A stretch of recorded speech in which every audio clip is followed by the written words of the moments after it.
बदलापुरात शाळकरी मुलींवर झालेल्या अत्याचाराच्या घटनेच्या निषेधार्थ महाविकास आघाडीतर्फे महाराष्ट्र बंदची हाक देण्यात आली होती. परंतु उच्च न्यायालयाने बंद करण्यास मनाई केल्यानंतर महाराष्ट्र बंद मागे घेण्यात आला. मात्र राज्यभर मूक आंदोलन करण्याचा निर्णय मवियाच्या नेत्यांनी घेतला. त्याच अनुषंगाने शिवसेना उद्धव बाळासाहेब ठाकरे पक्षाकडून दादरमधील शिवसेना भवन जवळ आंदोलन करण्यात आले. त्यावेळी सरकारविरोधात जोरदार घोषणाबाजी करण्यात आली. नेते आणि कार्यकर्ते धोधो पावसात भिजत घोषणाबाजी करत होते. यावेळी बोलताना उद्धव ठाकरे यांनी नराधमांना पाठीशी घालणाऱ्या याचिकाकर्त्यांचा उल्लेख विकृत असा केला. तसेच राजकीय नेत्यांची काही लोक सदा आवडती झाली असल्याचा टोला उद्धव ठाकरे यांनी हाणला. डोक्याला काळ्या फिती बांधून आणि हाती काळे झेंडे घेऊन धोधो पावसात शिवसेना उद्धव बाळासाहेब ठाकरे पक्षप्रमुख व माजी मुख्यमंत्री उद्धव ठाकरे, आमदार आदित्य ठाकरे, रश्मी ठाकरे, खासदार संजय राऊत, अनिल देसाई, शिवसेनेचे माजी महापौर, आमदार, खासदार, नेते व कार्यकर्ते हे आंदोलनात सहभागी झाले होते. मुसळधार पाऊस आणि जोरदार वाऱ्याची पर्वा न करता कार्यकर्त्यांनी शिवसेना भवनचा परिसर दणाणून सोडला. चिमुरडीला न्याय द्या, नाहीतर खुर्च्या खाली करा. नराधमांना फाशी झालीच पाहिजे. मिंदे सरकार हाय हाय. या सरकारचे करायचे काय? खाली डोके वर पाय. अशा घोषणा यावेळी कार्यकर्त्यांकडून देण्यात येत होत्या. या सरकारमध्ये हिंमत नाहीये. आजचा महाराष्ट्र बंद हा कडकडीत झाला असता आणि याची जाणीव सरकारला झाल्यानंतर एक तर संकटाचा सामना करण्याची यांची हिंमत नाही, संकटाचा बंदोबस्त करण्यामध्ये यांच्यामध्ये काही ताकद नाही. असं हे निर्डावलेलं सरकार हे आपल्या राज्यावरती, महाराष्ट्रावरती राज्य करते. आणि याला जेव्हा अंदाज आला की हा महाराष्ट्र बंद कडकडीत होणार, तो होणारच.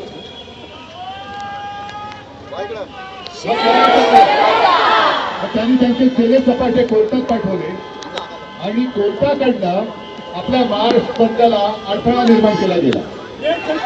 मी काल संध्याकाळी पत्रकार परिषद घेतली आणि कोर्टाला मी धन्यवाद दिलो. कारण आपल्याला जे वाटलं होतं, आपली केस सर्वोच्च न्यायालयात 2 वर्ष 2.5 वर्ष तारीख पे तारीख सुरू आहे. न्याय कधी मिळेल, न्याय मिळेल असा आम्हाला एक विश्वास आहे, जरूर आहे. पण कोर्ट एवढ्या त्वरेने आणि तत्परतेने हलू शकतं हे काल कोर्टाने दाखवलं. याच्याबद्दल मी कोर्टाचं अभिनंदन करतो. म्हणजे कोर्ट जर का कोर्टाने ठरवलं तर कोर्ट तात्काळ निर्णय घेऊ शकतं. आज आपण इकडे सगळे जमल्यानंतर सरकारला कळलं असेल की जरी तुम्ही आमच्या बंदला बंदी केली असली तरी महाराष्ट्राच्या प्रत्येक हृदयामध्ये आणि प्रत्येक घरामध्ये या अत्याचाराविरुद्ध आणि तुमच्या नेत्यांच्या सरकारविरुद्ध एक मशाल धगधगते आहे.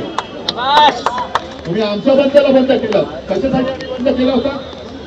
महिलांना सुरक्षा पाहिजे, पिढीला सुरक्षा पाहिजे, मातेला सुरक्षा पाहिजे, मुलीला सुरक्षा पाहिजे, म्हणून आम्ही बंद केला होता. त्या बंदच्या मध्ये तुम्ही अडथळा आणला. मग गेल्या आठवड्यामध्ये भारत बंद झाला होता. 21-22 ऑगस्टला भारत बंद. आपल्या राज्यामध्ये तो जाणवला नाही, पण इतर काही राज्यांमध्ये रेल्वे सुद्धा बंद झाल्या होत्या. तेव्हा हे सगळे याचिकाकर्ते कुठे गेले होते? का तेव्हा या बंदला विरोध केला गेला नव्हता? आणि या नराधमांना सुद्धा पाठीशी घालणारे याचिकाकर्ते किंवा आणखी कोणी असतील हे सुद्धा तेवढेच विकृत आहेत. जो कोणी महिलांवरती अत्याचार करेल त्याला शिक्षा झालीच पाहिजे. पण त्यापेक्षाही जास्त भयानक त्यांच्या पापावरती पांघरून घालणाऱ्यांना सुद्धा शिक्षा झालीच पाहिजे. मग तो मराठा समाजाचा विषय असेल, एसटीचा विषय असेल, ही काही माणसं या राज्यकर्त्यांची सडा आवडती झालेली आहेत. सडा आवडते लोक कोण तुम्हाला माहितीये? काय लायके तुम्हाला माहितीये? त्यांना सुद्धा मी सांगतो की तुम्ही केलं तर तुम्हाला सोडून देणार नाही. तुम्ही याच्यात राजकारण आणलं. आज संपूर्ण घरातल्या महिला तुम्हाला जाब विचारतायत की का माझ्या सुरक्षेच्या आड येतोय. आणि म्हणून मला असं वाटतं आजचं आंदोलन हे संपता कामा नये. जसं आज आपण इकडे आलो, भर पावसात सुद्धा आलो, तोंडाला काळ्या पट्ट्यामधून हातात काळे झेंडे घेऊन याचा निषेध केलेला आहे. मी राज्यातल्या तमाम जनतेला आवाहन करतोय, विनंती करतोय की पुढचे काही दिवस तुम्ही आपापल्या शहरात, आपापल्या गावात, बस डेपो असतील, रेल्वे स्टेशन असतील, रिक्षा स्टँड असतील, जिथे जिथे सार्वजनिक चौक आहेत तिथे एक मोठी स्वाक्षऱ्यांची मोहीम घ्या. बस ना सर. बहीण सुरक्षित तर घर सुरक्षित. आम्हाला सुरक्षित बहीण पाहिजे आणि त्याच्यासाठी मी महाराष्ट्रातल्या ज्यांना ज्यांना संवेदनक्षम मन आहे आणि ते या घटनांवरती चिडून उठलेले आहेत. मी पत्रकार परिषदेत काल गेल्या काही दिवसातल्या घटनांचा क्रमच वाचून दाखवला. रोज कुठे ना काही कुठे काहीतरी घडतं. रोज मुंबईत घडते, बदलापूर, अंबरनाथ, सोलापूर आणि एक कंस मामा इकडे चांगली भाषेला न्याय करी देतो. कंस मामा, हे कंस मामा सगळे राख्या बांधत फिरतात. म्हणजे बहिणीवरती एका बाजूला अत्याचार होतोय, हे निर्लज्ज राख्या बांधतायत आणि राख्या बांधून घेण्यामध्ये कुठे अडचण येऊ नये म्हणून तुम्ही आमच्या आंदोलनांच्या मध्ये एकठी करताय. अरे एवढं निर्लज्ज सरकार यापूर्वी कधी महाराष्ट्राने पाहिलं नव्हतं. आपण एवढंच म्हणत नाही, हा महाराष्ट्र साधू संतांचा आहे. छत्रपती शिवाजी महाराज, फुले आंबेडकर नुसतं आम्हाला काय कोणती नावं घ्यायला म्हणून आम्ही त्यांचा आदराने उल्लेख करतो अशातला भाग नाही. पण हा संस्कारक्षम महाराष्ट्र आहे आणि या संस्कारक्षम महाराष्ट्रामध्ये हे विकृत सरकार, हा जो लढा आहे, हे जे आंदोलन आहे, हे विकृती विरुद्ध संस्कृती आहे आणि याच्यामध्ये जे जे उतरत आहेत ते सगळे संस्कारित मन आणि संस्कारित सगळी माणसं आहेत. एका बाजूला विकृत नराधम, त्यांच्यावरती पांघरुण घालणारं विकृत सरकार आणि त्या नराधमांची बाजू मांडणारं सुद्धा विकृत ते सगळे याचिका करते, त्यांच्या विरुद्ध ही संस्कृती, असा हा लढा आहे.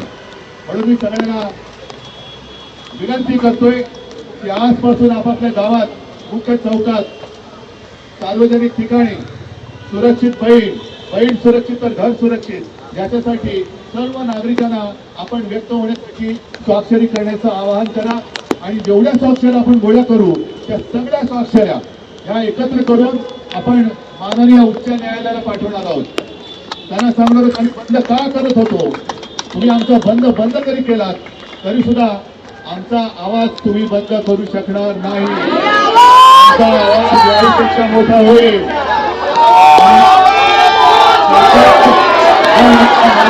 रक्षण करायला समजलं असेल, सरकार जर अत्याचारांचा पाठीशी घालणार असेल तर आम्ही शिवसैनिक या माता भगिनीचे पुत्र आणि बांधव म्हणून आमच्या माता भगिनीचं रक्षण करायला आम्ही समर्थ आहोत.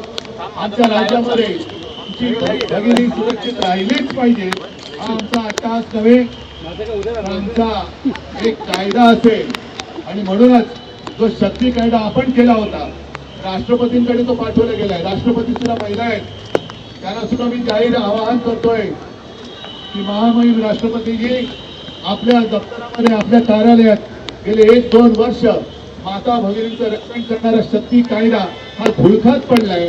आपण कृपा करावी, त्या कायद्यावरची धूळ झटकावी आणि या सरकारला सुद्धा थोडंसं झटकवा आणि तो कायदा लवकरात लवकर महाराष्ट्रामध्ये अंमलात आणा अशी जाहीर विनंती मी आज राष्ट्रपतींना करतोय, इथल्या सरकारला करतोय. आपल्या सगळ्या आता जी जाग आले, ही जाग जाऊ देऊ नका. कारण प्रत्येक घरात ही चिंता आहे, माझी मुलगी शाळेत जाते, ती सुरक्षित आहे का, माझी बहीण ऑफिसमध्ये जाते, सुरक्षित आहे का, माझी आई ऑफिसमध्ये जाते, सुरक्षित आहे का. तर ती सुरक्षा व्यवस्था देण्याच्या ऐवजी सरकार निर्लज्जपणाने वागते. हे सरकार आता घालवावंच लागेल आणि आपल्याला आपल्या बहिणीची सुरक्षा करावीच लागेल. सगळ्यांना परत एकदा धन्यवाद देतो. जागे रहा. जय हिंद, जय महाराष्ट्र. शिवसत्ता टाइम्ससाठी शेखर म्हात्रे, मुंबई. धडक बेधडक वृत्त देणाऱ्या आपल्या शिवसत्ता टाइम्स न्यूज चॅनलला लाल बटन दाबून सबस्क्राईब करा आणि बेल आयकॉनला क्लिक करायला विसरू नका.